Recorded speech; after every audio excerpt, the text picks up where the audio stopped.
ब्रह्मा विष्णु महेश अजर अमर नहीं है। इनका भी आविर्भाव अर्थात जन्म तथा तिरोभाव अर्थात मृत्यु होती है। प्रमाण के लिए देखिए देवी भागवत महापुराण। ब्रह्मा, मैं, विष्णु और शिव, यह तुम्हारी प्रभाव से जन्मवान है। तो हम तो जन्मवान हैं, हमारा तो जन्म होता है और मरते हैं, नित्य नहीं है, हम अविनाशी नहीं है। फिर इंद्रादि दूसरे देवता नित्य किस प्रकार हो सकते हैं? कृपया अवश्य सुनिए जगत गुरु तत्वदर्शी संत रामपाल जी महाराज के अमृत वचन। वो कहे मैं ठीक हूं, कोई दिक्कत नहीं है, ना ढंग से खावे, ना उड़े पैरे, ना गनासा बैठ के किसी से बात करे, ना हंसे। तो उन्होंने सोची भाई, फिर उसकी शादी कहने लगे, शादी करते हैं तेरी। बोला मैं शादी ना कराता, विवाह भी नहीं कराया उसने। इस चिंता में 27 साल की उम्र में मैं मर लूंगा, बालकान कौन पालेगा। अब वो 27 साल का हो गया और जब 27वां वर्ष आया तब तो उसकी कति और 2 रोटी खाओ था, 1 रहेगी। और लेकिन भक्ति में ठीक लगा रहा। अब जब देखा उसने 27वां वर्ष पूरा हो गया, यानी दिसंबर का 31 तारीख आई, तब उसने सोची भाई चलो, उसकी अपनी जो डेट ऑफ बर्थ थी उसके हिसाब से जो डेट था उसने फिक्स करके उसने सोचा 1-2 दिन आगे पाछा हो जाया करे, बात तो लग रही है तो आ लिया टाइम।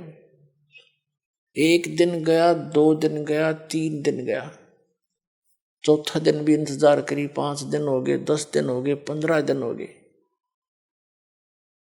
उसने सोचा हाथ फेर दिखा लूं। वो फिर गया उन पामिष्टों के पास जो सबसे बढ़िया वाला था। उसने नो ना बताई कि आपने पहले नो बता रखी थी, कभी फिर वाई बता दे। उसने जाकर देखा, जी मेरी कितनी उम्र है? उसने बताया भाई तेरी उम्र तो 70 साल की है। मेरी उम्र 70 साल की? उसके बाद जच्चीना कहते इसने तो का मार दिया, इसने पता तो है कि तो मरण न हो रहा है। उसने फिर दूसरे को दिखाई, उसको दिखाई, उसने भी बताई कि भाई 70 वर्ष जीवेगा तू बच्चा, तेरी उम्र 70 वर्ष की है। वापस आया, गुरुजी के चरणों में पड़कर बुरी तरह रोए, नो कहे भगवान जिसे सुने थे उसे पाए तुम ता कबीर भगवान, मेरी उम्र 27 वर्ष की थी, खड़ा होकर रो और बतावे। 27 साल के बाद उसने ब्याह करवाया और ईबते जीव है वो। कुछ दिन के बाद नाम छोड़ गया कि होगी 70 साल की, क्या जरूरत से भगवान की, फुट्टे बाग हमारे। तो पुण्यात्माओं, परमात्मा कहते हैं दुख में सुमन सब करें, सुख में करे ना कोई, और जय सुख में सुमन करे दुख काहे को होए। अब सुख हो गया तो वो भगवान छोड़ गया। तो ऐसे भी निकम्मे हैं हम ही न दुखों के योग्य हैं, लेकिन समर्थ ही होता है।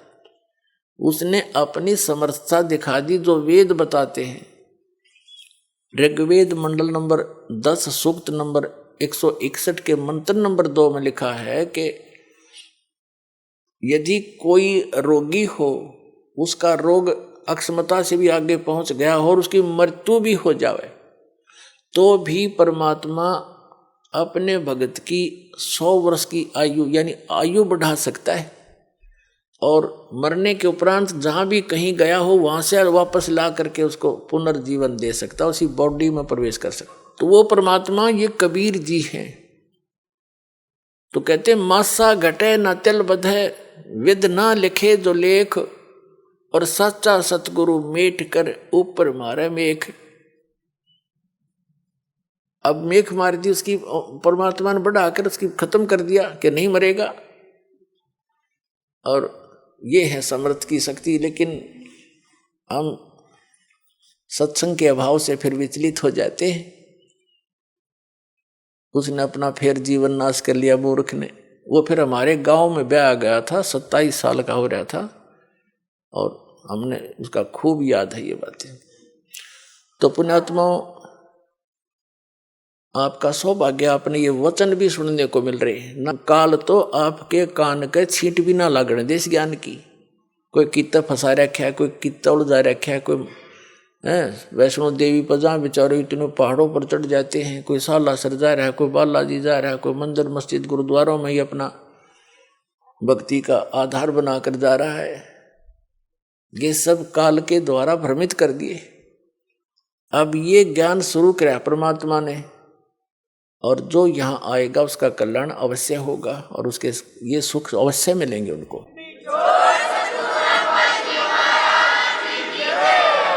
जैसे प्रसंग चल रहा था कि सबको मालूम है, ये तो सभी मानते हैं कि भाई बुरे का फल बुरा ही होता है, लेकिन डर निकल गया हमारा। डर कब निकलता? जब हमें ज्ञान नहीं रहता। अब हम अपनी मर्जी से, अपने व्यवस्था से भगवान के विधान को त्याग कर स्वयं अपने कर्म के लेख को चेंज करना चाहें, कभी नहीं हो सकता। जिस समय कंस ने अपनी बहन देवकी का विवाह श्री वासुदेव जी से किया, श्री कृष्ण जी के माता पिता थे वो, और कंस उनका मामा था, तो उसने बड़े प्यार से अपनी बहन का विवाह किया और उसको सी ऑफ करने के लिए अपनी नगरी की सीमा तक छोड़कर आते थे। स्वयं रथ को चला रहा था और दोनों उसके बहनोई और बहन रथ के पीछे बैठे थे। रास्ते में आकाशवाणी होगी कि तेरे मारने वाला कंस तेरी बहन की कोख से पैदा होगा, उसका 8वां पुत्र तेरी मृत्यु का कारण बनेगा। अब देख अकल की कमी है। एक तरफ तो कंस ने वह आकाशवाणी साची मान ली कि 8वां पुत्र होगा तेरी बहन का, वो तेरी मौत उसके हाथों है। ये तो अटल मान ली उसने, सच्ची होगी। फिर जो सच्ची मानी तो उसने फिर उसको बदलने के तरीके अपनी सोच से अपनाए, अज्ञानियों की सलाह से। वहीं से रथ को वापस मोड़ लाया और उनको दोनों को मारने लगा।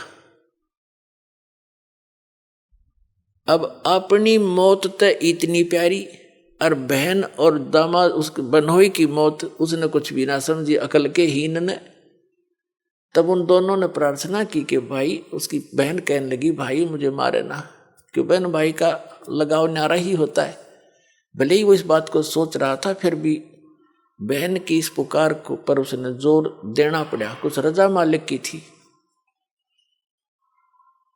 कि तू ऐसा कर, हमें मारा मत, हमने यहाँ नजरबंद कर ले दोनों को, जितनी भी संतान होगी हम तुझे दे देंगे, तो जो चाह वो कर लिए भाई। तो उसने सब सोच ली, ठीक है मेरी 7वीं संतान 8वीं तक तो मार दूंगा, 8वीं के बाद होगा इनके भाग की। उसने यहाँ तक सोच ली, तो उनको रख लिया। चल बहन को मारने का भी पाप बच गया। फिर लग गया 9 शिशुओं को मारने। दुष्ट ने 9 मार दिए, 8-7 मार लिए, और 8वें को मारने लगा। वो आकाश में उड़कर चली गई, जबकि लड़का कहा था वह लड़की थी। बुद्धि फिर भी ना काम करी। तो कहने का भाव यह है कि उसने अपने स्तर से अपनी किस्मत को चेंज करने के लिए, आयु बढ़ाने के लिए सारे यत्न कर लिए, और वो की वो हुई जो आकाशवाणी ने कहा था। तो क्या अकल थी उसमें? एक तरफ तो आकाशवाणी को फाइनल मान रहा है कि ऐसा होगा ही होगा, जब होगा तो ठीक है हाथ खड़े कर देना। अगर मैं दुष्ट हूं, मुझे शायद मैंने भी कभी उस बच्चे को मारा होगा, आज अपना बदला ले लेगा, 8वीं संतान कौन सी आज्ञा हो जाएगी। तो इस करके जी लेना चाहिए था, और वो मर्या भी और पाप और इकट्ठे कर लिए। जब उसको ये पता चला ना कि आकाशवाणी फेर होगी, काल के तो ये काम है, पाप का घड़ा भरुआ है वो। जब श्री कृष्ण जी का जन्म हुआ जेल में, और उसे लेकर उसका पिता दूसरे स्थान पर अपने मित्र के यहाँ छोड़ आया, वहां से नवजात उत्पन्न लड़की को वापस लाकर वहां रख दिया। तब आकाशवाणी हुई कि तेरे मारने वाला पैदा हो चुका है, लेकिन जेल से बाहर। अब उसने सोचा भी आसपास के नगर के जितने भी उसके राज्य में नवजात शिशु थे, 1 दिन का, 2 दिन का, 10 दिन का, महीने के, 6 महीने के, साल के, 2 वर्ष के, 5 वर्ष तक के बालकों को सबको मरवा दिया दुष्ट ने, एक अपनी जान बचाने के लिए। ये है अकल के कमजोर, अकलहीन, ये है अकल लूने। पाप का घड़ा भर लिया और मर के मान्या, मृत्यु हुई जो की तो जो बोला गया था। तो जब तक हम इसका समाधान, जैसे कोई धनी बनने के लिए जब तक इसका अपने किस्मत को बदलने का समाधान हम अपने तरीके से अपनाएंगे, वो हानि ही हानि होगी, लाभ नहीं हो सकता। और उसके चेंज करने की विधि बता रखी है कि मासा घटे न तिल बधाए, विध ना लिखे जो लेख, और साचा सतगुर मेट के ऊपर मार दे मेघ। परम संत की शरण में, कबीर परमात्मा के बच्चे की शरण में आने के बाद फिर ये प्रारब्ध कर्म वो बदल सकता है, सारे इतिहास चेंज कर सकता है। वो समर्थ है। समर्थ किसे कहते हैं? फिर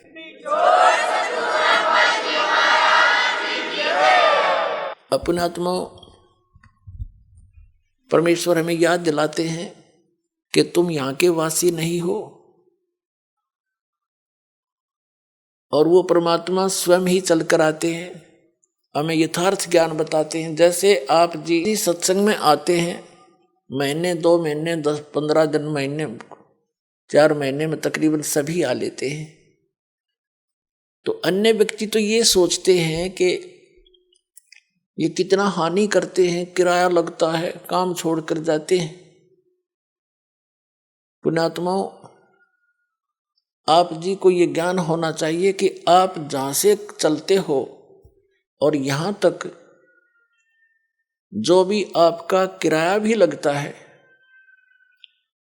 वो भी परमात्मा के पुण्य में है, आपका धर्म में लग रहा है वो पैसा, वहां से लेकर यहां तक। और जो दान धर्म करते हैं, आपको वो तो डायरेक्ट दिखाई देता है कि मैंने दान डाला है, मेरा पुण्य हो गया, लेकिन वहां से यहां तक आने और जाने का जो आपका किराया है, वो भी आपके धर्म में लिखा जाता है। अब बगैर ज्ञान के हम ऐसे उलझे रहते हैं, अपने आप धनी बनने के लिए 100 तरीके अपनाते रहते हैं। परमात्मा कबीर जी कहते हैं, कल्पे कारण कौन है, कर सेवा निकाम, मन इच्छा फल देऊंगा जो पड़े मेरे ते काम। कि मेरे सतर का, जो भगवान के सतर का तेरा कोई ऐसे कार्य आवेगा, कोई आपत्ति आवेगी, तो फिर कहता है तू चिंता ना करना, तेरा मन इच्छा फल दूंगा तुझे। यदि तू परंतु रहना पड़ेगा तूने मेरी मर्यादा में। भगत की कैसी मर्यादा है? भगत और जगत का आपस में मतभेद सदा से रहा है। इसका कारण क्या है? इसका कारण यह है कि भगत की परंपरा, मर्यादा जगत से भिन्न बन जाती है, और जिन परंपराओं को लेकर वो पहले समाज में चल रहा था, इतने वजन को उठाकर इस भक्ति मार्ग पर प्राणी चल नहीं सकता।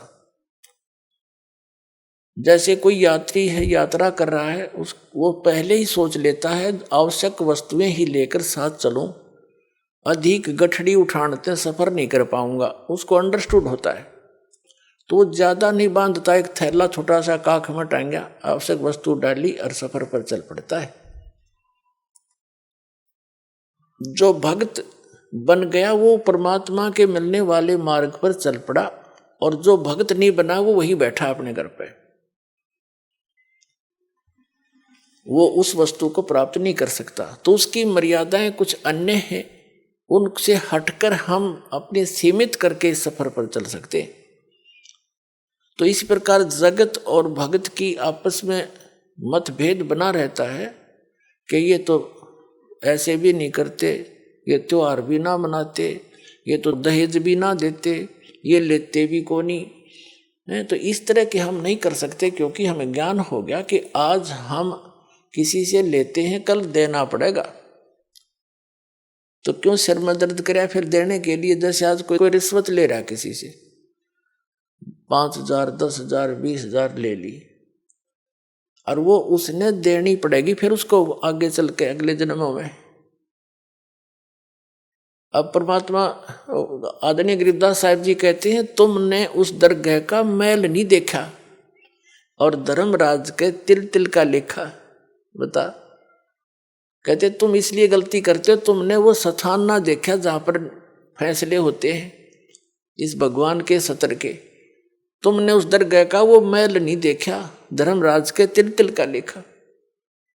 ये बालकों का खेल है। एक तिल यानी एक जरा सी भी कोई आपकी वस्तु है, आपस में वो लेन देन किसी भी जन्म में हो, चाहे 1000 जन्म के बाद हो, आपकी वो पूरी करनी पड़ेगी। आज कोई रिश्वत ले रहा है, अगले जन्म में वो दामाद बनकर लेगा उसका और पैसा ले जाएगा, और फिर मृत्यु हो जाए मन माने, वो पैसा भी गया, लड़की दूसरी जगह ब्याहनी पड़ेगी। तो टूट गया कहर उसके ऊपर। हमारे सामने जितनी भी ये आपदाएं आती हैं, ये पिछले संस्कारों से हैं। इसको समझने के लिए एक उदाहरण है। हम इतने गिर चुके हैं, इतना सतर गिर गया हमारा, हमने सिर्फ ये संसारिक भौतिक सुख दिखाई देते हैं, नथिंग एल्स। और इनके पाने के लिए, यहाँ की सुख की फोकट महिमा बनाने के लिए हम कुछ भी आगा पीछा नहीं देखते। एक व्यक्ति का विवाह हुआ, एक पुत्र उत्पन्न हुआ, उसकी पत्नी की मृत्यु होगी। उसने दूसरी शादी की, 10-12 वर्ष के बाद दूसरा पुत्र हो गया। वो स्वयं भी मर गया, उसकी पत्नी भी मृत्यु को प्राप्त होगी। अब बड़े लड़के का विवाह हो चुका था, छोटा भी बालक था, 10-12 वर्ष का, 13 वर्ष का। तो क्या हुआ, वो छोटे वाला बीमार पड़ गया। बीमार हो गया तो उन्होंने कुछ थोड़ा बहुत ट्रीटमेंट करवाया। फिर किसी ने बताया कि इसको वहां ले जाओ, हफ्ता 10 दिन वहां रखना पड़ेगा, कितने पैसे लगेंगे, 500 रुपये का खर्चा होगा। उस समय 500 रुपये आज के 5 लाख से भी ज्यादा समझ लो। तो उन्होंने विचार किया कि 500 रुपये वहां लगा देंगे, और फिर इसने ये मृत्यु को तो निकट है, ये मर जा तो बढ़िया, सारी संपत्ति इसकी हमारे नाम आवेगी, काम आवेगी। यानी 10-15 एकड़ जमीन थी उसकी, उसके हिस्से की।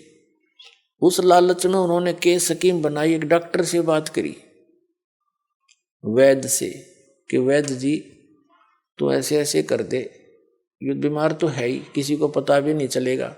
वो भी लालच में डूब गया। 500 रुपये, उसने 100 रुपये लिया, जैसे भी लिया, और उसको विष दे दिया बच्चे को, वो मर गया। मर गया तो कुछ दिन के बाद वो तो खुशी का ठिकाना नहीं, किसी को पता चला नहीं, रास्ते का रोड़ा भी निकल गया उनके सोच से। फिर बताते हैं कि उनका बच्चा लड़का हो गया 1 वर्ष के बाद। अब खुशी का ठिकाना नहीं, पाला पोसा, उसका विवाह कर दिया। 16 जल्दी विवाह कर देते थे तो 12-13 वर्ष के का, 15-16 वर्ष का जब वो लड़का हो गया, बीमार हो गया, संतान कोई थी नहीं। इतना बीमार हो गया कि अपने पुत्र को उन्होंने जहां भी जिसने बताया, झाड़ फूक करने वाला या कोई वैद्य डॉक्टर, सब जगह ले गए। वो जमीन भी बेच दी, आधे से भी अधिक, और उसको कोई आराम होने का नाम नहीं। एक दिन वो उसका पिता बैठा, लड़का लेटा हुआ चारपाई पर, कति अस्थि पिंजर शेष था। तब उस लड़के ने कहा कि भाई साहब, अपने पिता की तरफ मुंह करके कहा, भाई साहब। अब उसने सोचा तो कति इसकी बुद्धि भी खत्म हो ली, मुझे भाई कहने लग गया। कहा कि भाई साहब, मेरी लकड़ियों की व्यवस्था कर ले और एक कफन तैयार कर ले। वो कहता है, बेटा मैं तेरा बाप हूं, मैं तेरा पिता हूं, भाई नहीं हूं। बोला, नहीं तो मेरा भाई है। अरे सुन ले राम कहानी, मैं तेरा वही भाई हूं जिसको तूने विष देकर मारा था। और किस लालच में कि यह संपत्ति तेरे नाम हो जाएगी। यह संपत्ति भी मेरी आली सारी तूने बेच बेच के मेरे ट्रीटमेंट पर लगा दी है। अब केवल तेरा मेरा हिसाब एक कफन और लकड़ियां का रह रहा हो, कर ले त्यार। तब उसकी वह बुद्धि के सक्रिय खुल गए। अगर सचमुच मैंने तो नाश करया, भाई मारा और संपत्ति भी गई। रोन लग गया, आंखों में पानी भर के। तो वो लड़का कहने लगा ये भी रोण दौड़ तो कुछ ना पाखंडी, तो अपनी तैयारी पकड़े। अब उसने उस समय विवेक आया कि भाई ठीक है, जैसा इस नीच ने करा मेरे तो आगे आगी, इबोर तो संतान मेरा हो को नहीं, इकलौता पुत्र था तो मरेगा, मेरा तो वंश नष्ट हो गया, जिसा मुझे मैंने किया ठीक मिला मुझे तो। पर एक बात और बता दे, जो या तेरी पत्नी है, तेरी मृत्यु के बाद अब इसको जीवित जलाया जाएगा, क्योंकि सती प्रथा थी उसमें। पति मर जाता था तो पत्नी से पहले तो पत्नी को जिंदा जलाया जाता था चिता में, जैसे मुर्दे को फूकते, उसको सती कहते। अब इसका क्या दोष, इसने अब इसको जिंदा जलाया जाएगा। तब उसने बताया कि वो डॉक्टर कहाँ है जिसने मुझे व्यस्त दिया था, वैद्य। उन्होंने बताया कि आपके 2-3 वर्ष के बाद उसकी मृत्यु हो गई थी।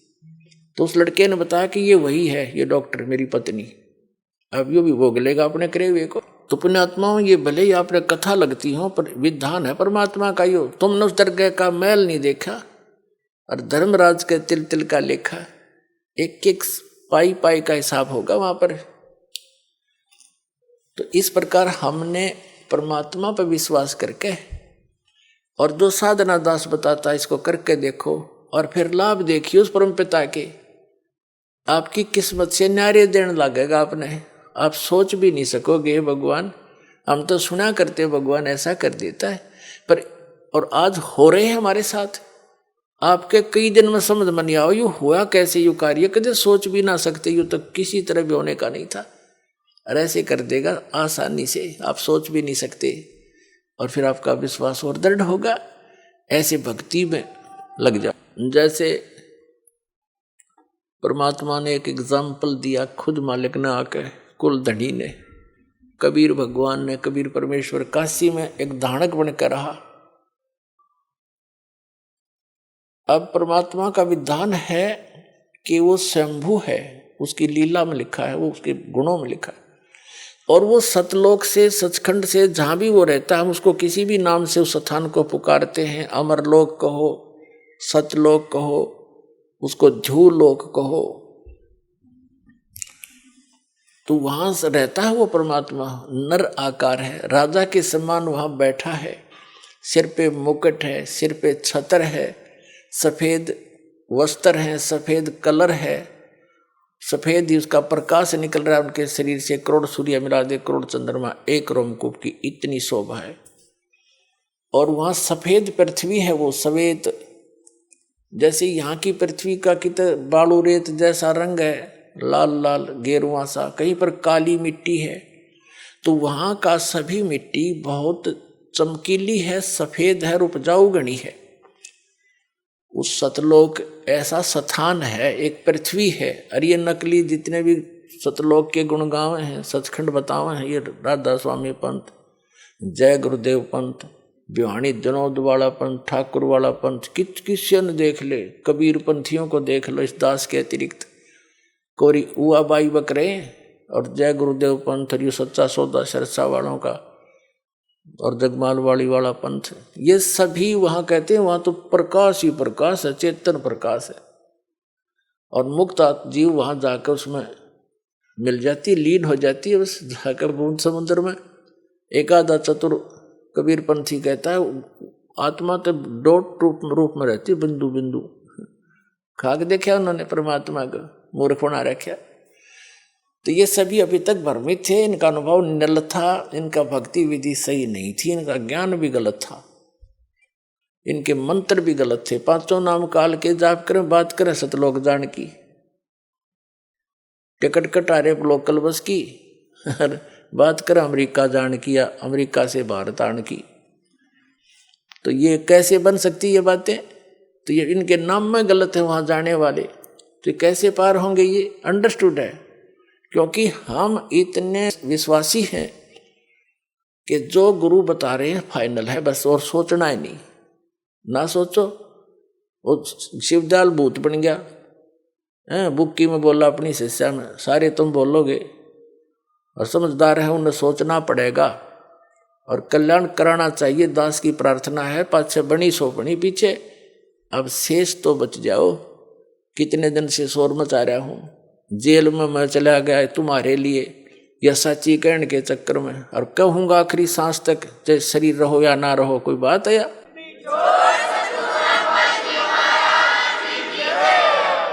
असंग जन्म हो गया हमने धक्के खात्या ने के बिरान माटी, और मुझसे नहीं देखी जाती, क्योंकि दास को वो ज्ञान भगवान ने दे दिया। मुझे कोई दूसरा नजर नहीं आता, पूरी पृथ्वी अपनी सी दिखे है, सब अपने बहन भाई दिखे, क्योंकि हम सतलोक से आए हुए। यहाँ काल ने हमें मूर्ख बनाकर आपस में लड़ा बिड़ा रखा है, हमारे साथ आपस में ये मनमुटाव रखता है। घर घर में कड़ा करवा रखी इसने, सास बहू की बनती ना, नंद बहू का लट्ठम लट्ठा, बाप बेटे का झगड़ा, पड़ोसी गेल झगड़ा, छोटे से बंटवारे पर, किसी किसी काम पर सारा दिन टेंशन ग्रत रखना, इनको दुखी सताना, दुखी करना उस काल का कर्तव्य है, उसका परम धर्म बन गया है कि ये भगवान के बच्चे हैं, इतना सताए दूं और वो भी दुख पाता रहेगा हमें दुखी देखकर। लेकिन परमात्मा के सामने विकल्प यही है कि वो अपना ज्ञान देकर, अपने में आपकी आस्था दृढ़ कर कर सच्ची भक्ति करा के ही आपको यहाँ से ले जा सकता है। और ये ज्ञान ये तभी संभव है जब आप स्वयं शिक्षित होगे। तो अब शिक्षित करना पड़े आपको परमात्मा ने, और शिक्षित करके अब जितने भी संत थे, पंथ थे, धर्म मजहब थे, उनके सदग्रंथ भी विद्यमान हमारे पास, और उनका अनुभव वर्तमान के जितने भी कलियुगी संत महंत हैं, आचार्य शंकराचार्य हैं, किसी भी धर्म पंथ के, वो क्या हमें बता रहे हैं ये आपको मालूम है। और सदग्रंथ दास दिखा रहा है कि ये बताते निराकार भगवान को किसी से बात कर लो, चाहे हिंदू है, चाहे मुसलमान, सिख या ईसाई है, कहते परमात्मा तो निरंकार है, वो तो निराकार है, वो तो प्रकाश ही प्रकाश है। ऐसी सुनी सुनाई दंत कथा से पवित्र बाइबल आपको दिखा दिया दास ने, उसमें लिखा है परमात्मा ने मनुष्यों को अपने जैसा बनाया, नर और नारी करके उनकी सृष्टि की, तो भगवान निराकार। पूछ कर देखो किसी भी ईसाई धर्म के पवित्र आत्मा से कि परमात्मा कैसा है, वो कहेगा गॉड इज फॉर्मलेस, परमात्मा निराकार है। तो क्या खाक पड़ा उन्होंने पवित्र बाइबल को, फिर बाइबल को वो फाइनल मानते हैं। तो बाइबल में तो साकार लिखा परमात्मा, मनुष्य दृश्य है। ऐसे ही वेदों के पढ़ने वाले भगवान को निराकार बताते, और वेदों में स्पष्ट लिखा है कि परमात्मा मनुष्य दृश्य है, राजा की तरह बैठा है, वहां से गति करके आता, भक्तों से मिलता है, उपदेश देता है, और कवि की तरह प्रक्रिया करता है, कवियों की तरह जगह जगह जाकर लोकोक्तियों के माध्यम से, दोहों के माध्यम से, शब्दावली के माध्यम से, शब्दों के माध्यम से अपना ज्ञान प्रचार करता, उपदेश देता है। और कुरान शरीफ में लिखा है कि पवित्र बाइबल ने जो समर्थन किया है कि परमात्मा ने 6 दिन में सृष्टि रची, 7वें दिन तख्त पर जा बैठा, और उसमें लिखा कि उस परमात्मा ने मनुष्यों को अपने जैसा बनाया। वही ज्यों का त्यों 40% विवरण पवित्र बाइबल वाला पवित्र कुरान शरीफ के अंदर विद्यमान है। सूरत फुरकानी 25 में आयत नंबर 52 से 59 तक स्पष्ट किया हुआ है कि वो कबीर नाम का परमात्मा है। और कुरान शरीफ के ज्ञान देने वाला अल्लाह कहता है अपने पैगंबर हजरत मोहम्मद को कि आप इन काफिरों की बातों में मत आना, वो कबीर सुप्रीम पावर है, वो कबीर अल्लाह है, वो सर्वशक्तिमान है, सब कुछ कर सकता है, और इस वही है जिसने सबकी रचना करी, वो अपने बंधों के गुनाहों से खूब परिचित है। वो कबीर परमात्मा आपके पाप भी नाश कर सकता है, आपके कर्म के। वो वही है जिसने 6 दिन में सृष्टि रची, वो कबीर नाम है उसका। और 7वें दिन तख्त पर जा विराजा, उसकी खबर किसी बाखबर से पूछ देखो। जब तख्त पर जा बैठा निराकार कितना हो गया हो, मुसलमानों को पूछ लो भगवान कैसा है अल्लाह, वो तो बेचून है, बेचून मान निराकार। इन पवित्र वेदों को पढ़ने वाले इनसे पूछ कर देखो, अभी तक आपके पास सबका विधान है, हिंदू धर्म में आप जन्मे हो, इनका तो खूब पता आपको। ये भी कहते हो परमात्मा निराकार है, और आपने दास ने उन्हीं के अनुवाद को आपके सरोवर कर दिया। इन अंग्रेजों का कराया हुआ अनुवाद, इंजीनियरों का, इन आर्य समाजियों का आर्य निराकार बताएं, और खुद अनुवाद कर रहे हैं। भगवान राजा के समान देखा जाता है, वहां से गति करके आता है, भक्तों से मिलता है, उपदेश देता है, कवि की तरह घूमता है, और फिर भी निराकार बताओ। सबकी बुद्धि घुमा रखी काल ने। तो पुण्यात्मा, अब रजा हुई है परमात्मा की आपके ऊपर। अब आपकी रुचि बनेगी इन प्रमाणों को देख के, सचमुच सारी बात सच्ची, और वह ऐसी सृष्टि है, वहां सब मुक्त पुरानी ठाठ से रहते हैं। जो सुख आप यहाँ खोज रहे हो वहां मिल जाएगा, और यहाँ तो आप रह ही नहीं सकते, चाहे राष्ट्रपति बन जाओ और चाहे सारी पृथ्वी पर तो मकान बना ले, 100 कोठी बना ले, ये तो तेरी है नहीं। मूर्ख बंडा बना रहे तो वहां क्यों ना चल रहे, यहाँ तो जब तक यहाँ रहना है भक्ति कर, जैसा मालिक देता वैसे तो रहे। जो राखे तो ही रहूं, मेरा के चारा, और खाने जाद खरीद हूं गुलाम तुम्हारा। ये परमात्मा मैं तो आपका दास हो गया। अरदास की चिंता मालिक ने, नौकर की चिंता मालिक ने खूब बनी रहती है। ये दयालु मालिक है हमारा। जो मालिक हमने मान रखा है तो कसाई है, ये ब्रह्म ज्योति निरंजन काल, इसको हमने मालिक मान रखा था, ये तो कसाई है, ये तो आपके अपने स्वार्थवश रोके हुए। और जब हम दयाल की शरण में आएंगे तो हमारे सारे दुख दूर हो जाएंगे। तो कबीर साहब वो दयालु मालिक है, उसकी शरण में आगे तो उसको सब पता है, मेरे बच्चे को क्या आवश्यकता है, मेरे नौकर को सब सुविधाएं देता है, क्योंकि उसके अंदर दया होती है। तो हम उसकी शरण में जब आ गए तो हमारी सब समस्याओं का उसको खूब ज्ञान है। हम जो मांगेंगे और आवश्यक होगा वो दाता अवश्य देगा आपको। और हम मांगेंगे बकवाद, क्योंकि भक्ति के मार्ग में चल रहा व्यक्ति को एक पत्थर ठा के सिर पर फिर धरन लगे, उन्हें क्या कहेंगे, मूर्ख। समझदार तो ये कहेंगे क्यों सिर मारे, पत्थर में चल आगे न चलेंगे।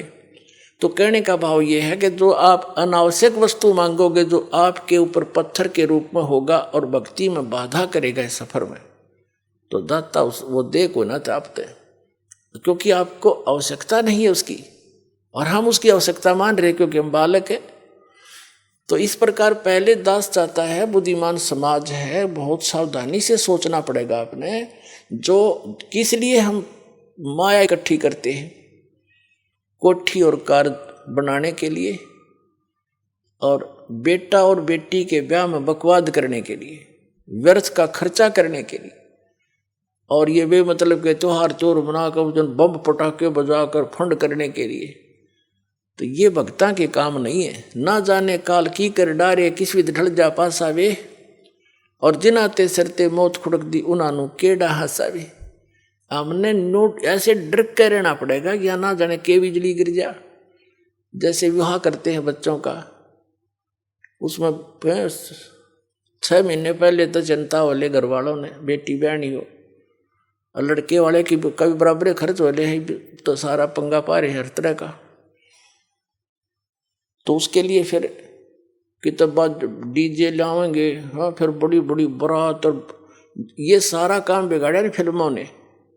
फिल्मों में देखा आपने, कोई सिंपल वे तो ब्याह होता, बकवाद करें सारी, बड़े बड़े राजे महाराजा की तरह आगे पाछे बैंड बाजते चल और तुरु तुरु तुरु करते चले हैं, लंबे चौड़े लैंप ला के फंड कर रहे। ये ब्याह करोगे बकवाद तुम, जुलूस तो पहले काट दे बालका का। तो हमने इस विवाह को बहुत सिंपल वे से करना है, कोई विशेष व्यवस्था नहीं करनी। वैसे तो बुद्धिमान व्यक्ति कोशिश तो अभी कर रहे हैं कि भाई हम तो चुन्नी पे ले आए लड़की को, चुन्नी पे लावे, पर ठीक है, वो भी तो ब्याह है, वो कौन सा ब्याह को नहीं हुआ। और ये 36 बकवाद करके गाना और बजाना, घुटी लानी, फंड करना, डीजे नाचना, ये बकवाद तो नहीं करने। ना दहेज देना, हम दहेज देकर अपनी बेटी को कितने दिन सुखी कर सकते हैं, कुछ सोच के देखो। कर सकते हो सुखी? बेमतलब का वो बकवाद और भागी निकम्मा बालक है, फिर नो लालच करें जहाँ उसने सतावा लड़की ने कोर लिया, वो पीवा घुट्टी रो करते लाओ, बेचारी रो पीट के घर वाले दें, चल बस जाएगा बेटी का बसेगा भगवान ते, और उससे हमने दूर कर रखी, तो वो तो फिर कर्म में बसेंगे जिसे उसके हैं। हम सबसे पहले वो धन देंगे अपनी बेटी को जो कभी खर्च नहीं होगा, और हर समय उसका साथ रहेगा, सारी आपदाओं को टालेगा, और 2 रोटी समय पर देगा। ऐसे हम अपने बेटे को इस मार्ग पर लगाएंगे, वो अपने पर निर्भर होगा, भगवान पर विश्वासी होगा, और ज्ञान होगा कि आज मैं दहेज लूंगा, कल का गधा बन कर दूंगा, क्या फायदा लेने का। तुमने उस दरगाह का मैल नहीं देखा और धर्मराज के तिल तिल का लेखा। हम जब इस ज्ञान से परिचित हो जाएंगे तभी तो हम वहां सतलोक जा सकेंगे, तब से हमारी इच्छा हटेगी यहाँ से। अब जैसे आपको बार बार हम बताते हैं, जैसे श्रीमद् भगवत गीता अध्याय नंबर 7 के और श्लोक नंबर 4 में कहा है कि अर्जुन उस ज्ञान को तू तत्वदर्शी संतों के पास जाकर समझ, उनको दंडवत प्रणाम करने से, कपट छोड़कर नम्रतापूर्वक प्रसन्न करने से वो तत्वदर्शी संत तुझे उस तत्व ज्ञान का उपदेश करेंगे। वो तत्व ज्ञान है कौन सा? चौथे अध्याय के गीता जी के 32वें श्लोक में कहा है कि अभी तक जो ज्ञान तूने पहले सुना है 31 तक, चौथे अध्याय के 31 मंत्र तक, 25 से लेकर 31 तक, उसमें कोई कैसी क्रिया करता है, कोई कैसी भी कर रहा है, कोई देवता पूज रहा है, कोई स्वाध्याय करता है, जैसे कोई गीता का पाठ कर लेता है, कोई ये सुखमणि साहिब का जाप कर लेता है, कोई वेदों के 5-4 श्लोक याद कर लिए उनको रोज रिपीट कर लेता है, कोई 5 बार की नमाज कर लेता है, और कोई मुंह पर पट्टी बांध कर तीक्ष्ण अहिंसावादी व्रतों को करता है, नंगे पैर घूमता है, और कोई देवताओं की पूजा करता है, कोई योगासन करता है, कोई खड़ा होकर तप करता है, कोई बैठ के करता है। ये सभी अपनी अपनी साधनाओं को मोक्षदायक मानते हैं, जानते हैं, ये सोच रहे हैं हम जो कर रहे हैं सही है, लेकिन चौथे अध्याय के 32वें श्लोक में कहा है कि इस प्रकार की यज्ञों का, धार्मिक अनुष्ठानों की साधना का ज्ञान ब्रह्मणे मुखे यानी सच्चिदानंद घन ब्रह्म की वाणी में जो परमात्मा सतलोक से चलकर आता है, स्वयं ही उपदेश देता है, वो यथार्थ ज्ञान है, वो तत्व ज्ञान है। उसके अंदर विस्तार से कही गई है। यहाँ अनुवाद गीता अनुवादकर्ताओं ने गलत कर रखा अनुवाद। ब्रह्मणे का अर्थ इन्होंने वेद कर दिया। ब्रह्मणे मुखे है, उसमें मूल पाठ में एक शब्द है ब्रह्मणे मुखे, उसका अर्थ कर दिया इन्होंने वेद की वाणी में। पता वेद वाला ज्ञान तो बोल ले रहा था भगवान यो गीता ज्ञानदाता श्री कृष्ण में प्रवेश करके, वो तो अब इसी ब्रह्मणे का अर्थ 17वें अध्याय के 23वें श्लोक में गीता जी में किया है। ब्रह्मणे माने सच्चिदानंद घन ब्रह्म, यानी वो परम अक्षर ब्रह्म। 8वें अध्याय के फिर आगे बताएंगे, वो अन्य परमात्मा है, वो समर्थ परमात्मा है, वो ब्रह्मणे मुखे, यानी यहाँ ब्रह्मणे का अर्थ समझो सच्चिदानंद घन ब्रह्म की वाणी में। मुख माने अपने मुख कमल से उच्चारित वाणी में जो ज्ञान है, उसमें ये धार्मिक अनुष्ठानों का की जानकारी विस्तार के साथ कही गई है, वो तत्व ज्ञान है। चौथे अध्याय के 32वें श्लोक का ये निष्कर्ष है कि इस वास्तविक धार्मिक अनुष्ठानों की, यज्ञों की वास्तविक जानकारी सच्चिदानंद घन ब्रह्म ने अपने मुख कमल से बोला है, उस वाणी में यानी कबीर वाणी में विस्तार के साथ कहे गए हैं। और उनको कर्मजान यानी वो काम करते करते कर्म योगी होकर के उनको पूरा किया जाता है, और उसको जानने के बाद तो सभी कर्मों से मुक्त हो जाएगा, सभी पापों से। और वो ज्ञान, वो तत्व ज्ञान है। चौथे अध्याय के 34वें श्लोक में कहा कि उस तत्व ज्ञान को तू तत्वदर्शी संतों के पास जाकर समझो। इससे सिद्ध है कि गीता ज्ञान दाता भी उस ज्ञान से अपरिचित है, नहीं तो लिख देता एक अध्याय और बना देता, ये हो गए तत्व ज्ञान। तो वो तत्वदर्शी संत कौन है? ये दास आद वर्तमान में, ये सत्कर मान लियो, थारे दच्चा चाहे ना दच।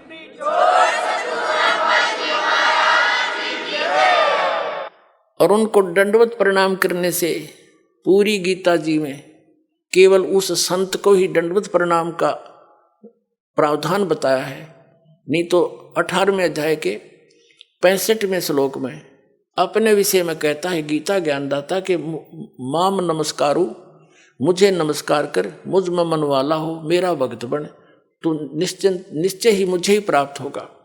अपने विषय में भी नमस्कार तक का प्रावधान बताया है इसने। और उस तत्वदर्शी संत को कहा कि उसको दंडवत प्रणाम करने से, कपट छोड़कर सरलता पूर्वक, नम्रता पूर्वक, निष्कपट भाव से प्रसन्न करने से वह तत्वदर्शी संत तुझे उस तत्व ज्ञान का उपदेश करेंगे। अब फिर क्या बताता? 7वें अध्याय के 29वें श्लोक में कहता है कि अर्जुन, जो मेरे आश्रित हो गए, यानी मेरे इस ज्ञान को आश्रय बनाकर तत्वदर्शी संतों की खोज कर लेते हैं तो उनको वो केवल जरा और मरण से छूटने का ही प्रयत्न करते हैं।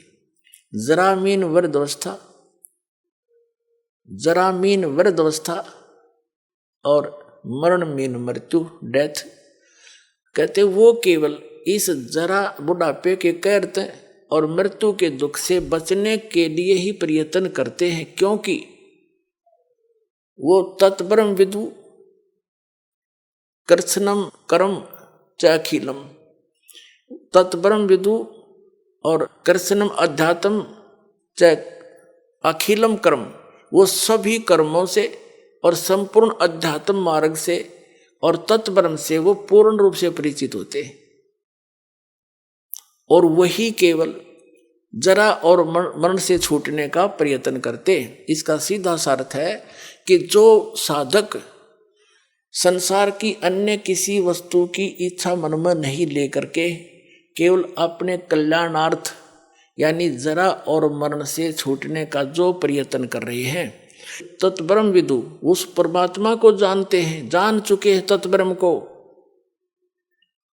और सारे अध्यात्म से परिचित हैं, ज्ञान से और सब कर्मों से वो परिचित हैं। इसलिए वो विष फांकते नहीं।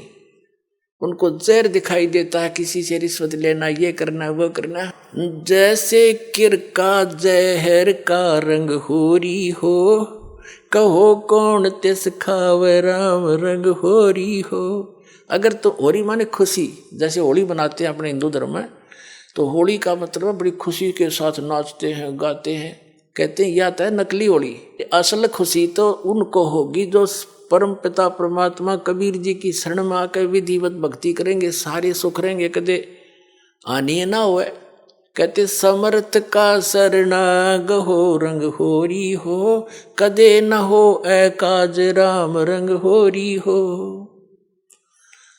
अब क्या बताते हैं कि जैसे किर का जहर का रंग होरी हो, कहो कौन तिस खावे राम रंग होरी हो। जिसने परमात्मा की शरण में रहना है और राम रंग की होली खेलनी है, यानी सदा सुखी रहना यहाँ भी और सतलोक जाकर, तो वो जैसे किर का जहर का कहीं पर विष का कण गिरा हो छोटा सा भी, और आपको पता है कि ये विष है, उस अधिक तो दूर की बात है, विष को खाना उस कण को भी नहीं खाएगा, उठाएगा वहां से और ऐसी जगह पृथ्वी में दबा कर आएगा किसी के ओर का हाथ ना लग जा, और हाथ धोएगा मिट्टी से, कदे इसका अंश मेरा ना छू जा किता है। तो कहते हैं जब आप पूरे अध्यात्म मार्ग से और सभी कर्मों से परिचित हो जाओगे, फिर आपको रिश्वत लेना, चोरी जारी ठगी डाके डालना और दहेज लेना और देना दोनों जहर दिखाई देगा। फिर कहते हैं जैसे किर का जहर का, अभी आपको उदाहरण दिया, उसने कैसा जुल्म किया, अपना भाई मार दिया, किस लालच में, यह सारी जमीन मेरा रह जाएगी, वह जमीन रही नहीं, संतान कुल नाश हो गया और पाप धरे रह गए न्यो के न्यो। तो ये सचकर मान लिए, कोई वैसे सिंपल एग्जाम्पल मात्र नहीं है, ये गॉड गिवन ज्ञान है, उसकी कबीर परमात्मा का बताया हुआ, आंखों देखा उन महापुरुषों का बताया। ये कोई डूम बाट के गीत ना समझना। बहुत युगों से आप दुख पा रहे हो और इसी काल के झंझट में उलझ पुलझ कर यही मर जाते हो। तो क्या बताते हैं, जैसे किर का जहर का एक भी किसी का पाई भी लेना, बिल्कुल आपको विष दिखाई देगा। फिर कौन खाओगा उस विष को, कि तुमने उस दरगाह का मैल नहीं देखा और धर्मराज के तिल तिल का देखा। हर पाई पाई का हिसाब होगा वहां पर।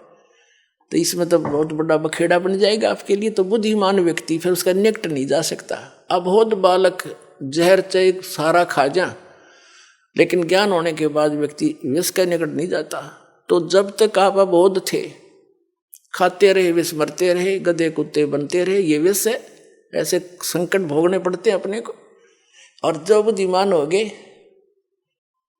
वो तो इसका निकट भी ना आते। जैसे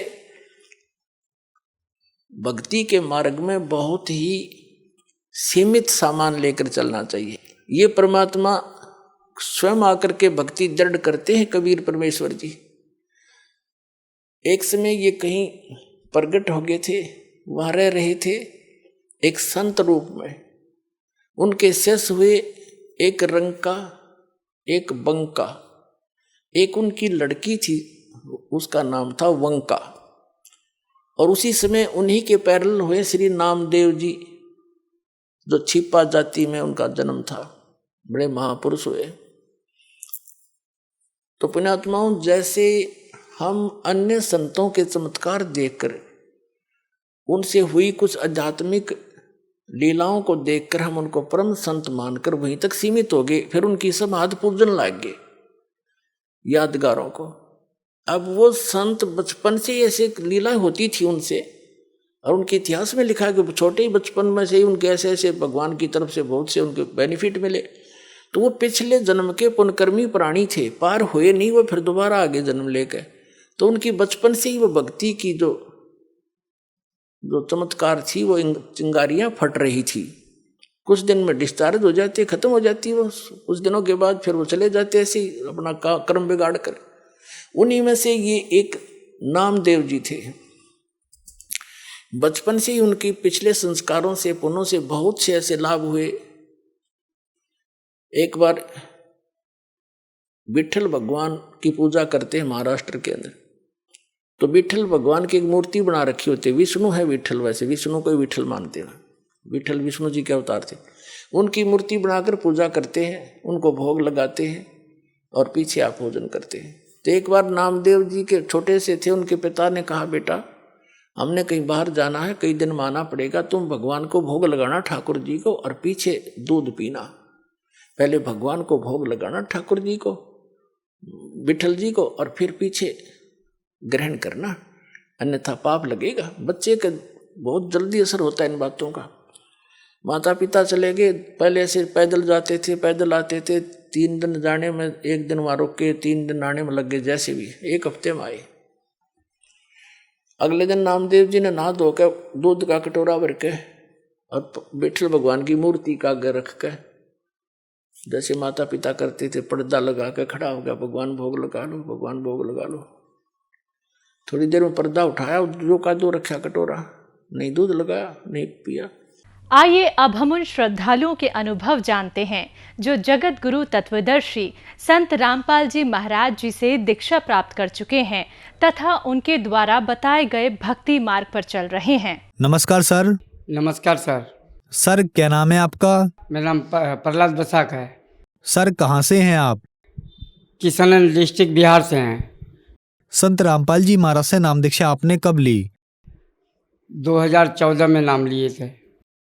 संत रामपाल जी महाराज से नाम दीक्षा लेने से पहले आप क्या भक्ति साधनाएं किया करते थे? ब्रह्मा विष्णु महेश का पूजा करते थे, और इससे पहले हम अनुकूल ठाकुर में थे, शिव चर्चा में नाम लिए थे, और हम लोग इष्ट के रूप में ठाकुर बाबा को हम लोग मानते थे। उससे हमको कोई लाभ नहीं हुआ। तो फिर संत रामपाल जी महाराज की शरण में आप कैसे आए? एक संत रामपाल जी महाराज का शिष्य था, किशनगंज डिस्ट्रिक्ट से ही था, तो उसने हमको बताया कि आपका घर में बहुत ढेर सारा परेशानी है, आपका पत्नी को भी बहुत परेशानी है, और आप शरीर से बहुत दुबले हैं, पैसों से दुबले हैं, तो आप संत रामपाल जी महाराज का नाम दीक्षा ले लो, आपका घर में सुख शांति भी मिल जाएगा, और आपका जो पत्नी को जितने भी परेशानी है वो सब दूर हो जाएंगे। तो हमने विश्वास किए और ज्ञान गंगा पुस्तक हमको दिया। हम वो ज्ञान गंगा पुस्तक पढ़ के कुछ दिन बाद हम एक दिन हमारे साथ ऐसे ही वह परमात्मा संत रामपाल जी महाराज सपने में आ गए, और किसी और रूप से आए। तो हमको इसी तरह से समझाया था, क्योंकि हम बहुत मीट मछली, अंडा, मुर्गा, दारू, शराब बहुत पिया करते थे और खाते थे। एक टाइम अगर हमको नहीं मिलता था तो हम परेशान हो जाते थे। तो वही सपने में आए थे, तो उसने कहा कि बेटा आज जो तुम दूसरे का गला काटते हो, तो क्या तुम्हारा नहीं काटेगा? तुम्हारे सामने में तुम्हारे औलाद को हम काटेंगे, तुमको कैसा लगेगा? और तुम दूसरे का गला काटने में उसको दर्द लगता है, तुमको काटेंगे तो तुमको भी तो दर्द होगा। तो मेरा आँख खुल गया।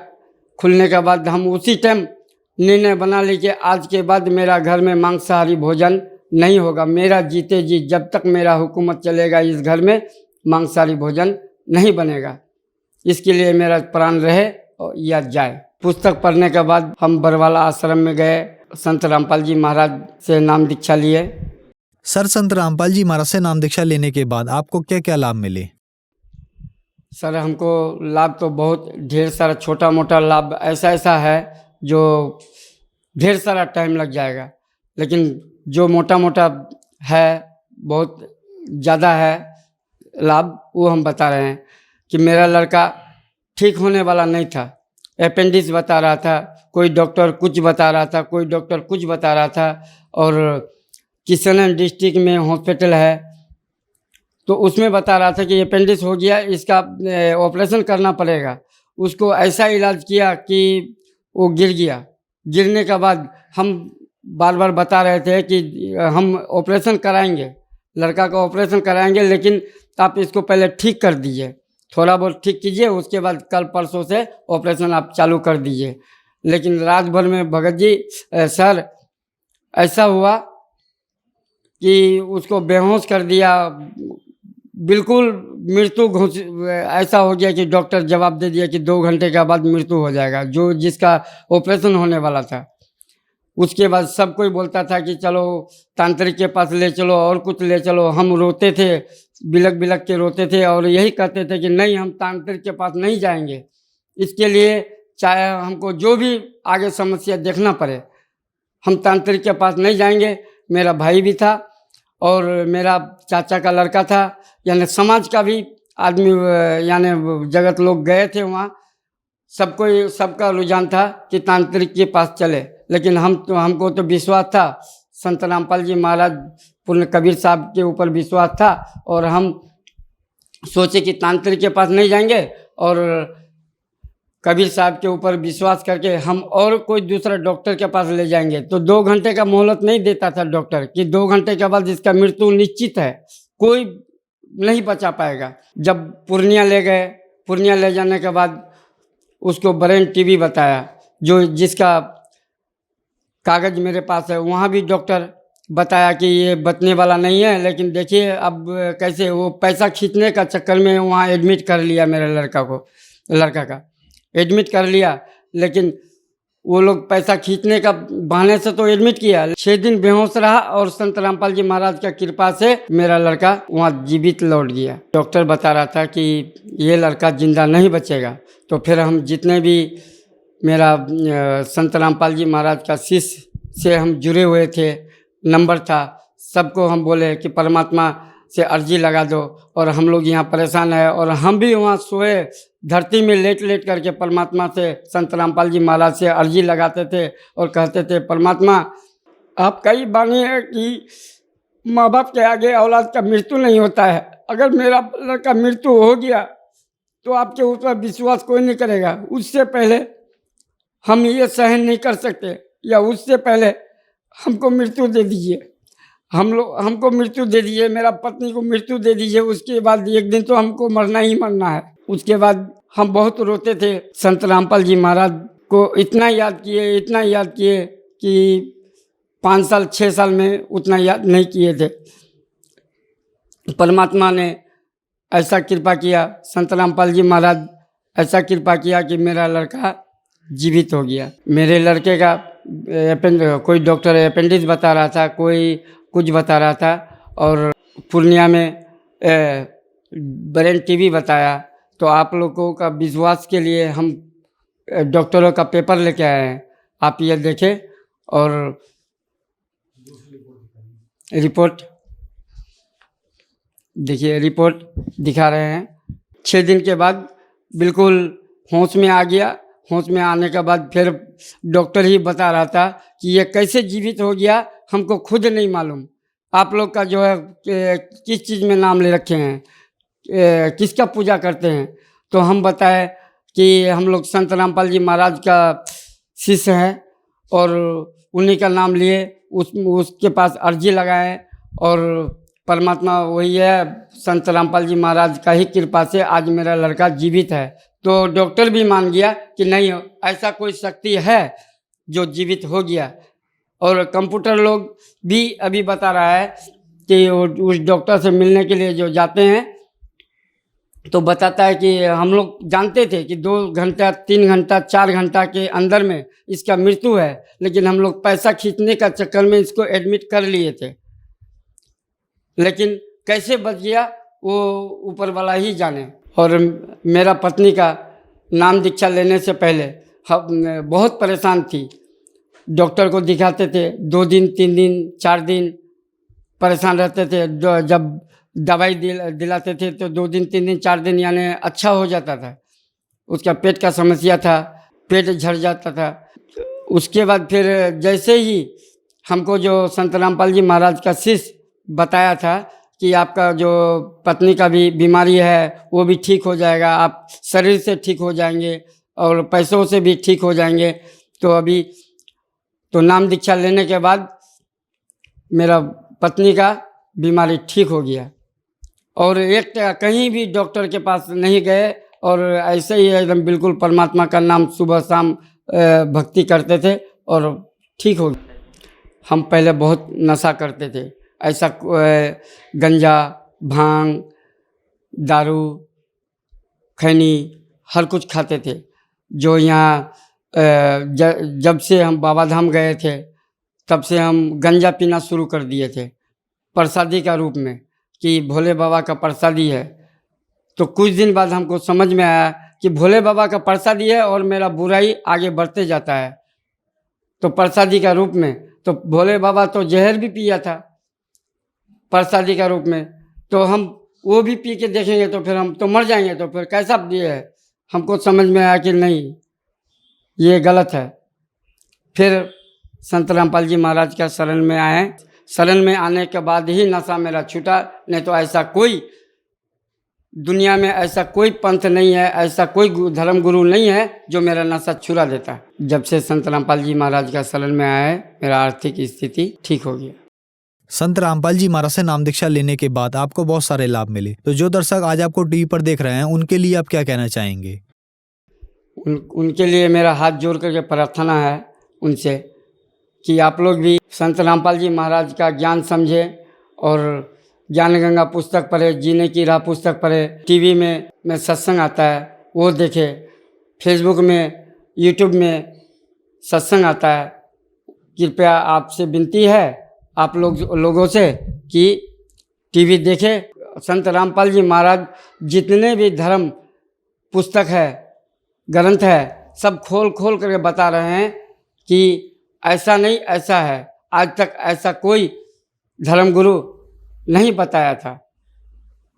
आज संत रामपाल जी महाराज हर एक धर्म का बारे में जानकारी किया। हम इतने दिन थे तो हमको जानकारी नहीं था कि ब्रह्मा विष्णु महेश का माता पिता है, शेरावाली माता का पति है, लेकिन आज हमको इस चीज़ के बारे में जानकारी हो गया संत रामपाल जी महाराज का कृपा से।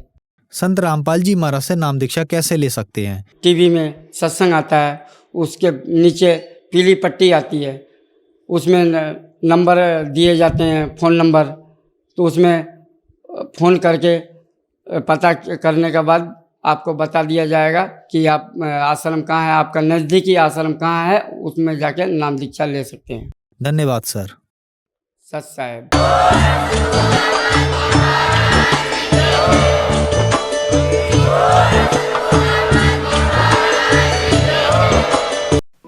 आप सुन रहे थे जगत गुरु तत्वदर्शी संत रामपाल जी महाराज के मंगल प्रवचन।